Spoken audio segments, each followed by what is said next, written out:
Father in heaven, it's no secret at all. When you think of your children, how far they are from home. Two tender tears fall from your eyes, and your cries shake the world. Cannot bear to see you this way. Shalom Aleichem, tudo bem? Estamos por aqui, Shalom Benin, Shalom meus filhos, Shalom Achim, Averim. Estamos começando mais uma edição do programa Me Avele Bem. Começando aqui também do carro dessa vez, não deu muito tempo, tá meio corrida essa semana, mas nós estamos gravando para sempre trazer uma mensagem positiva à nossa família. Como eu já disse, esse é um programa Me Avele Bem, um programa de pai para filho, não é um programa proselitista, nem é um programa que vem trazer algum tipo de serviço proselitista, não é nada disso. Esse é um programa especial feito para a nossa família, ok? E especialmente para meus filhos, a Gabriela Dodani, primogênita, Gabriel Kalev, o meu primogênito masculino, e a Ariela Hesed, a minha caçula por enquanto, e os outros filhos que virão, netos e etc. O programa que tem o objetivo e a personalidade de falar sobre a Parashá Shavua, a Parashá da semana, e viver cada dia da semana permeados pelo assunto da Torá desta semana. Então nós estamos estudando o Sefer Bereshit, tá? E hoje iremos estudar, essa semana, hoje domingo, estaremos estudando a Parashá Vayeshev, ou Vaishev, ok? Essa Parashá é muito interessante, gente, vamos estudar, tá muito legal, tá? E quem quiser depois, que não faça parte da nossa família, mas queira compartilhar, estudar, fique à vontade, porque dessa forma, estudando juntos, nós estaremos contribuindo um pouquinho, uma contribuição para que a redenção se aproxime rápido, trazendo a Torá, a luz da Torá, ao nosso próximo, a qualquer outra pessoa, ok? Sem ser proselitista, mas quem quiser fica à vontade para ler, estudar e se aproximar mais da Torá, ok? Bem, essa Parashá, os nossos sábios vão dizer, tá, que Vaishev se estabeleceu. Fala sobre uma mensagem positiva de se estabelecer firmamento, é você estar firme em um determinado lugar, é você ter estabilidade, se estabeleceu no trabalho, se estabeleceu em casa, comprou uma casa, o carro está bem estável, mas os nossos sábios vão dizer que esse evento é mais instável, essa Parashá, ela traz uma mensagem de mais instabilidade e de desordem na vida de Yaakov do que outra coisa. Como é que a Parashá pode ser tão contrária à sua mensagem? Porque o nome da Parashá é Vayeshev, que significa estabeleceu, e nós vemos aqui que na realidade o contexto que vem mostrar no decorrer da leitura é justamente instabilidade e desordem na vida de Yaakov. Por que isso? Ok, vai falar também sobre os últimos 17 anos da vida, tá, de Yaakov, né, que foi calma e confortável no Egito, ou seja, na diáspora, ok? Vamos então fazer a brachá, e aqui a gente começa lendo um pouco da nossa Parashá, ok? Baruch atah Adonai Eloheinu melech haolam asher bachar banu mikol hamim venatan lanu et torato baruch atah Adonai noten hatorá. Amém e amém. Yosef enfurece seus irmãos. Começa no capítulo 37, tá? Do capítulo 37, versículo 1, e vai até o 37:11, ok? E fala: Yaakov estabeleceu-se na terra que seu pai habitara, na terra de Canaã. Só nessa primeira parte aqui nós podemos notar que Yaakov ainda continuou íntegro, porque ele nos ensina que ele se estabeleceu na terra de seu pai, que seu pai habitara na terra de Canaã. Isto mostra que o filho, ele deve seguir os passos do pai, os passos positivos. Nós vemos que Yaakov era um tzadik, então ele não fez que nem Esav, que virou Edom, que saiu da terra, se afastou da Torá, saiu da atmosfera judaica, da atmosfera da Torá, e foi embora, seguiu seu próprio caminho. Aqui nós vemos que novamente Yaakov, ele tem força e se afirma em prosseguir, em servir ao Eterno, como Yehoshua fala aí: mas eu e minha casa serviremos ao Eterno. Vocês decidem o que vocês querem viver hoje, né? Não sei se foi Yehoshua que falou isso. Enfim, mas eu e minha casa serviremos ao Eterno. Sim, foi Yehoshua, quando ele traz a mensagem de Deus ao povo, né? E ele fala, mas escolham bem quem vocês querem servir, e etc. Então, Yaakov mais uma vez traz essa mensagem de se estabelecer, e ele se estabeleceu na terra, ou seja, ele viveu 100% emotivamente, de forma intensa, o judaísmo, a fé, a filosofia da Torá. Então ele pega e se estabelece na terra praticando os atos do pai, dos patriarcas Abraham e Isaac. Então aqui mostra que nós, vocês, meus filhos, devemos nos estabelecer aonde? Na terra. Que terra é essa? A Torá. Se estabelecer na rocha, na árvore da vida, que da árvore da vida, que aqueles que a ela se apegam. Então é essa a primeira mensagem, ok? E aí no versículo 2 em diante ele fala, e esses são os acontecimentos dos descendentes de Jacó, dos filhos de Jacó, até eles finalmente se assentarem também. E aqui vem falar que Yosef, vai contar a história de Yosef, que Yosef tinha 17 anos, né, de vida, e que ele tinha 17 anos, e ele, como todo rapaz, ele era um rapaz, um jovem, ele fazia coisas de rapaz. E aqui a Torá fala que ele trazia, primeiro diz que aqui ele cuidava do rebanho com os seus irmãos. Aqui mostra que cada filho tem a responsabilidade de trabalhar naquilo que o pai plantou ou naquilo que o pai construiu. E Yaakov era pastor, tomava conta de gado.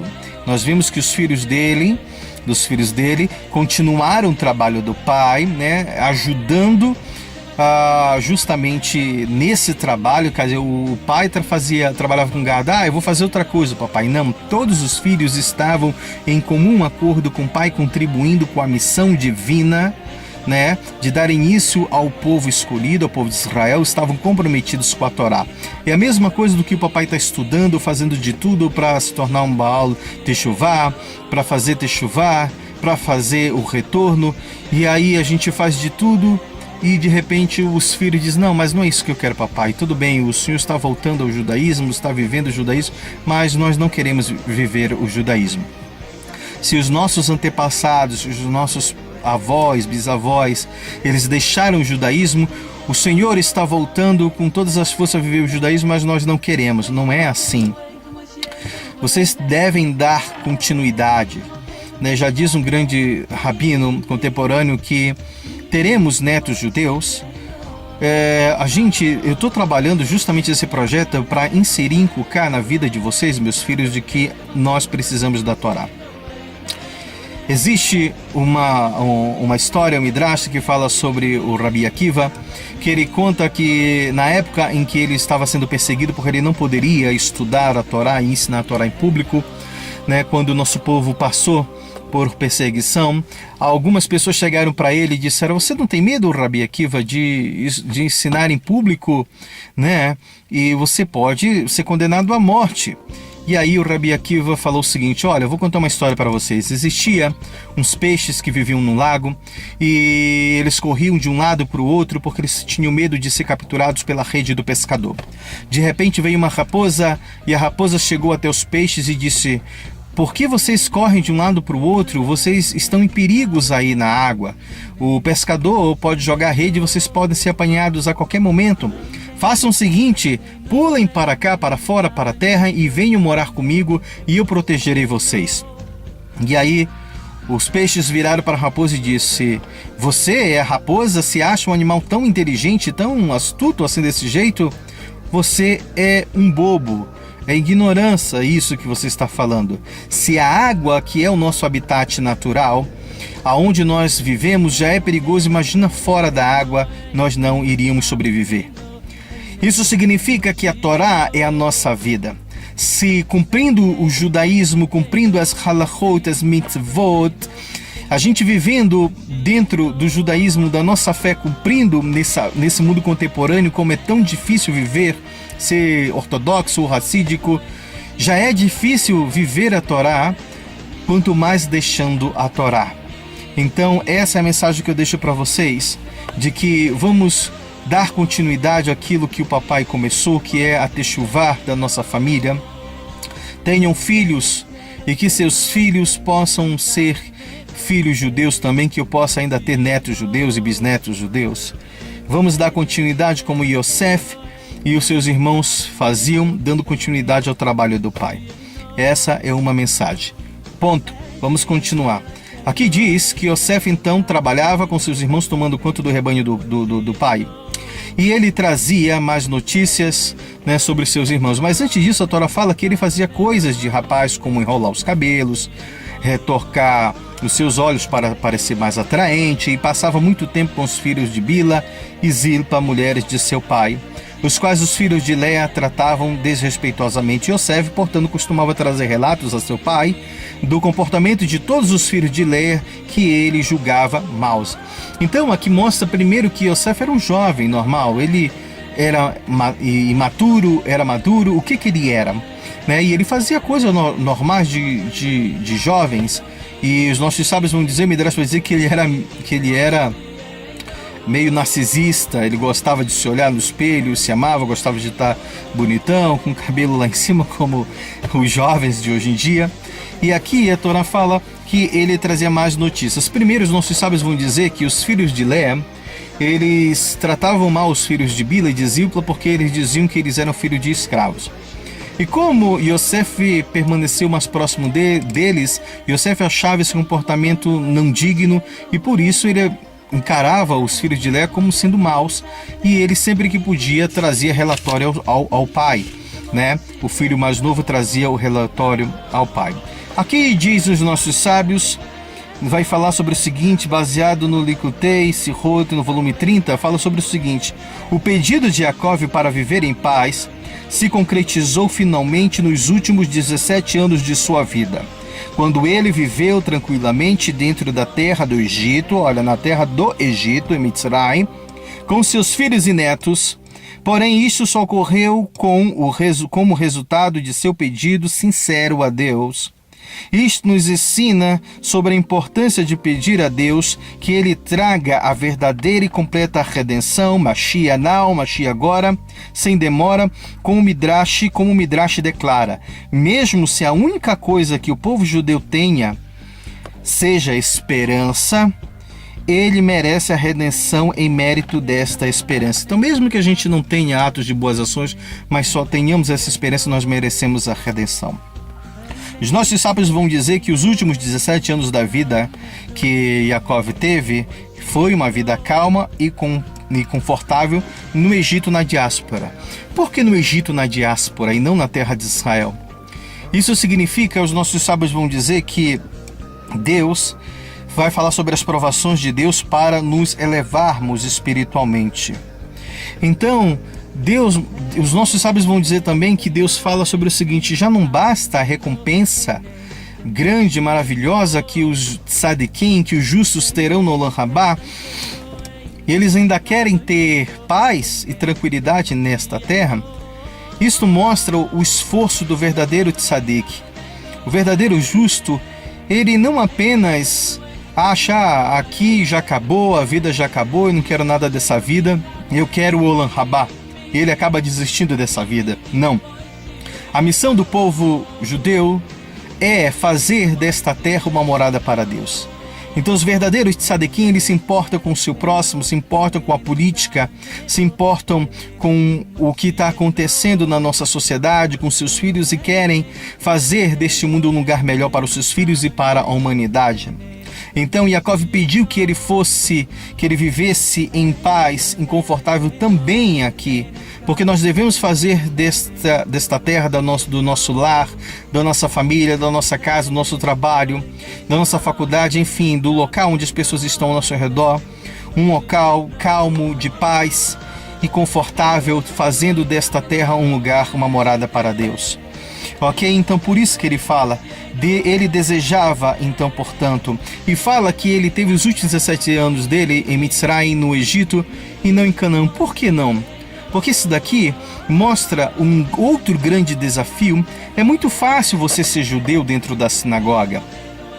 Às vezes é muito fácil você viver kashrut quando você está dentro de uma comunidade e cumprir mitzvot e participar de Yom Tov, de Shabbatot. É muito fácil você viver de forma racídica, ortodoxa em Israel, com o tzitzit pro lado de fora, com os peot crescidos, entendeu? E cumprir Shabat, porque em Israel, sexta-feira, a partir das 2 horas, tudo para. É muito fácil. Agora eu quero ver você guardar Shabat, né, na vida contemporânea fora de Israel, quando, se você não for trabalhar no sábado, teu patrão pode te despedir. Eu quero ver você cumprir Kashrut sem você estar numa comunidade, você está morando numa cidade, num município onde não existe comunidade judaica, onde não existe sinagoga. E aí, como vai ser?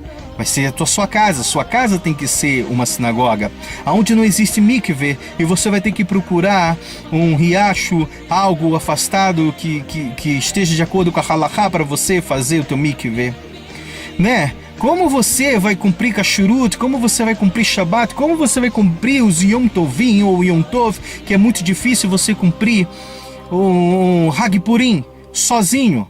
Ou você cumprir o Hanukkah sozinho, você cumprir Pesach, Rosh Hashanah, Yom Kippur, um dia mais importante do nosso povo, sozinho em casa, né? Como você terá força para reunir a sua família e realmente fazer isso? Então é muito fácil você ser um bom judeu dentro de uma comunidade, uma sinagoga, dentro de Eretz Israel. Quero ver você ser um verdadeiro judeu fora da sinagoga, com todas as outras coisas ao seu redor, contribuindo de forma negativa para que você se afaste da Torá. Então aqui mostra que Yaakov viveu os seus últimos 17 anos em calma e paz porque ele conseguiu vencer esta barreira da diáspora e conseguiu ser um verdadeiro Yehudi, conseguiu ser verdadeiramente uma alma judia fora de Israel. Mesmo em Mitzrayim, em um lugar idólatra, ele conseguiu fazer daquele lugar uma morada para Deus e fazer ali uma morada para a Torá, ele cumprindo a Torá com todos os seus filhos. Então por isso que ele fala, ele conseguiu vencer. E agora diz o seguinte: por que os nossos sábios vão dizer, Rashi vai falar, porque Deus deu, em vez de paz, em vez de tranquilidade, em vez de a vida de se estabelecer, deu instabilidade e desordem a Yaakov. Por quê? Ele pediu paz e Deus deu o contrário. Os nossos sábios vão dizer porque as provações de Deus para elevar-nos espiritualmente, Deus muitas vezes nos dá esses desafios para que a gente se eleve espiritualmente, evolua mais e mais e mais. A minha mãe sempre dizia, quando alguém fala, me dá paciência, meu Deus, me dê paciência. Minha mãe, a Valdete, dizia, não peça paciência, porque se você pedir paciência, Deus vai lhe dar problemas, Deus vai te dar tribulação, para que você possa exercitar e chegar até a paciência. Então, olha como é interessante isso. Você pede paciência, Deus vai lhe dar então problemas para que você exercite paciência. Os nossos sábios vão dizer que o povo de Israel só foi escravizado porque como você vai ser livre? Como você vai ser liberto se você não for escravo? Você tem que ser escravo para ser livre, né?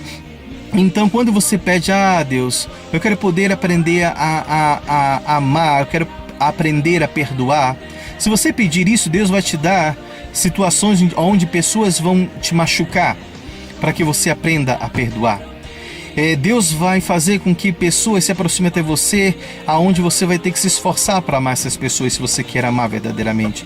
Então, a gente deve pensar 2 vezes em que pedir. Me dê paciência, Deus vai te dar problemas, tribulações, para que você aprenda a ter paciência.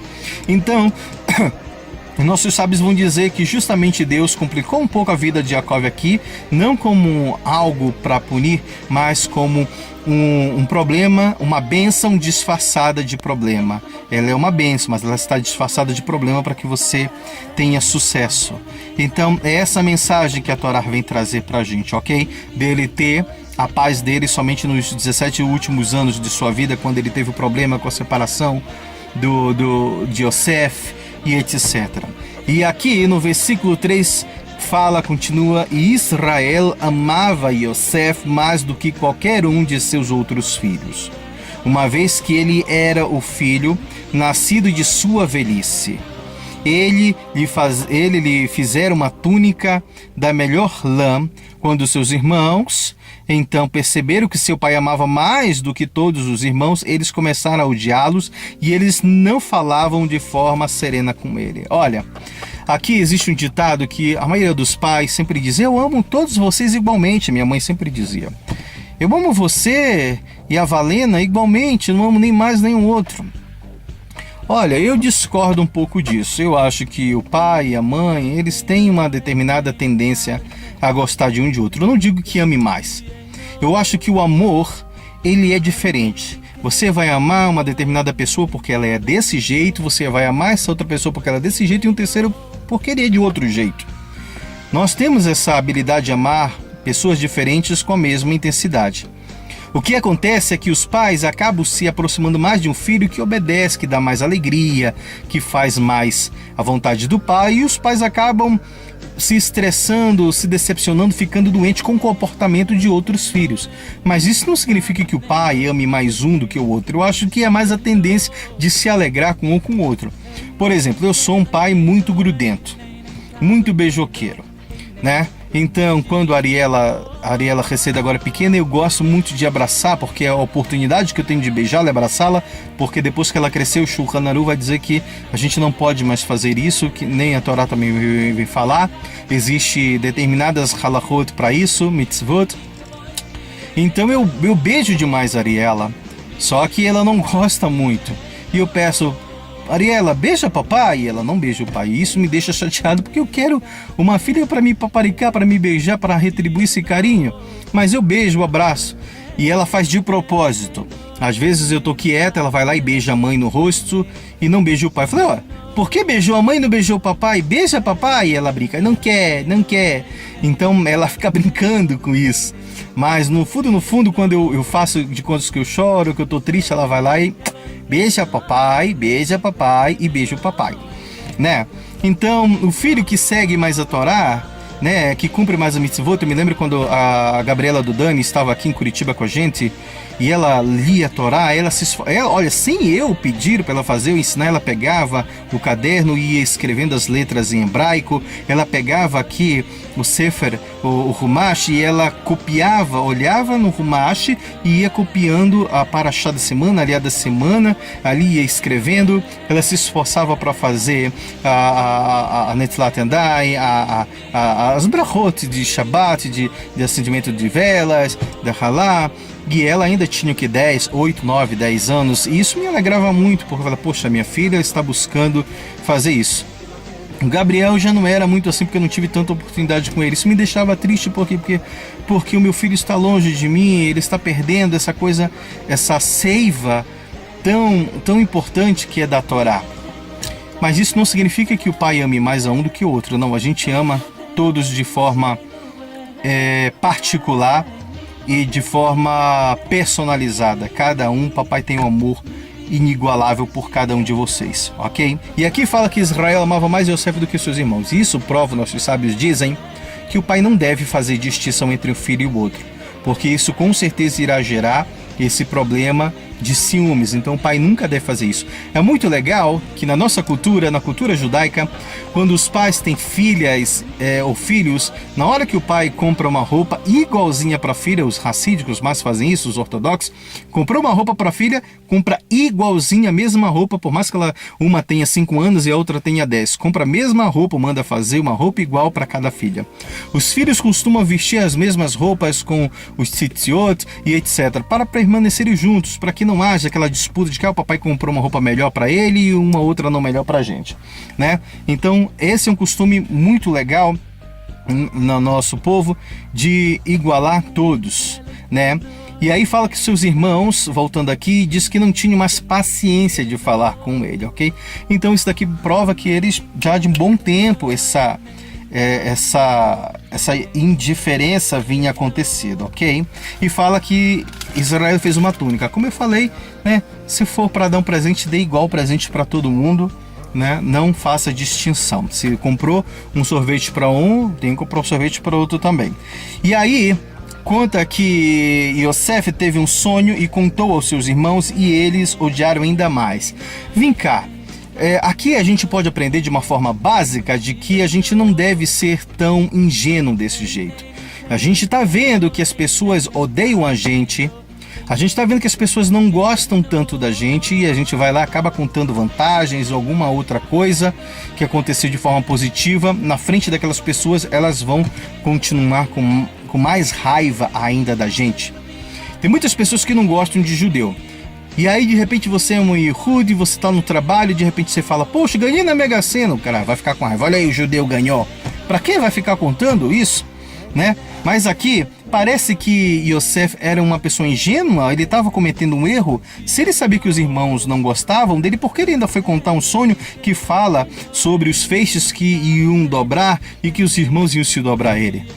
Isso não seria, na realidade, colocar um pedaço de carne, você sendo a carne, numa jaula de leões, né? E depois ele fala sobre, na presença do Pai, sobre o outro sonho que era a lua, o sol, a lua e as estrelas, etc. Os nossos sábios vão dizer que não, que na realidade Yosef teve que contar porque isso era uma profecia. E a profecia não deveria ficar calada. E ele deveria relatar a profecia. E segundo, se os irmãos gostassem ou não, ele deveria falar. E segundo, ele deu a oportunidade dos irmãos interpretarem de uma outra forma, né, darem um outro significado para que eles parassem ali de ter raiva, de ter ciúmes, inveja de Yosef. E terceiro, também revelando que no futuro aquilo dependeria de Deus, não era ele que estava querendo, era Deus que estava determinando e que eram para eles se unirem de forma positiva, porque esse sonho, essa profecia iria beneficiar todo o povo, ok? Yosef é chamado de uma vez, Yosef, ele é chamado aqui de o filho da sua velhice. O filho da velhice deveria ser Benjamim, que foi o último, né? Ou seja, o último filho foi o filho da velhice mais próxima de Yaakov. Por que Yaakov diz que é Yosef? Os nossos sábios vão dizer o seguinte, o Rashi vai dizer, por que Yosef é chamado de Ben Zekunim, o filho da minha velhice? Rashi fala, porque ele nasceu para Yaakov em sua velhice, a forma literal. Onkelos traduz porque ele era um filho sábio para ele, e realmente mostra que realmente o Yosef ele era muito sábio, e tudo o que Yaakov havia aprendido com Shem e Ever nas academias, nas yeshivot deles, ele passou para Yosef. E a outra explicação, as afeições de Yosef se assemelhavam à do próprio pai, ou seja, ele parecia com o pai, ele tinha uma característica mais idêntica do pai. Ok? Mas ele era um menino, poderíamos dizer que ele era um menino maduro, um menino mais precoce, mas aqui fala que ele fazia as coisas de meninos. Sim, ele era realmente um menino, um rapaz, mas ele tinha uma cabeça, um comportamento mais precoce do que o normal. Ok? Yosef teve 2 sonhos, um sobre assuntos físicos, na narração dos feixes, e outro sobre assuntos espirituais, o sol, a lua e as estrelas, que são corpos celestes. Não obstante, ambos os sonhos compartilham exatamente a mesma mensagem. Isto nos ensina que as questões físicas e espirituais do judeu não devem ser separadas uma da outra, mesmo que cada um contenha sua própria mensagem. A pessoa deve alinhar seus assuntos físicos e espirituais de modo que um complemente o outro. Por exemplo, as atividades físicas como comer e beber devem ser feitas com amor aos céus para que a pessoa sirva a Deus apropriadamente, baseado no Likutei Sihot, volume 3. Então, aqui mostra um outro ensinamento muito profundo, ok? Da nossa Torá, que nós não devemos separar as duas coisas. Uma faísca da Hassidut nos diz, porque Yaakov esperava ansiosamente que o sonho de Yosef se concretizasse, o Rashi vai dizer, todos os outros irmãos optaram por ser pastores, porque para poderem se dedicar apropriadamente a Deus, eles precisavam se isolar das distrações da vida cotidiana. E Yosef era tão superior neste sentido, como eu disse, ele era mais maduro, nesse sentido, pois ele era capaz de se manter mergulhado na mundanidade e ainda assim permanecer impecável em seu serviço a Deus. Pois isso Yaakov esperou impacientemente que o sonho de Yosef, de que seus irmãos se tornariam submissos a ele, se cumprisse para que eles também se beneficiassem de alguma forma da grandeza de Yosef. Na realidade, era somente obtendo algo de grandeza espiritual de Yosef que as outras tribos poderiam observar as dificuldades do exílio. E B, Yaakov estava esperando impacientemente por Mashiach ben Yosef, o precursor de Mashiach ben David. Uma boa semana para vocês, um Shalom Aleichem, Leitraot.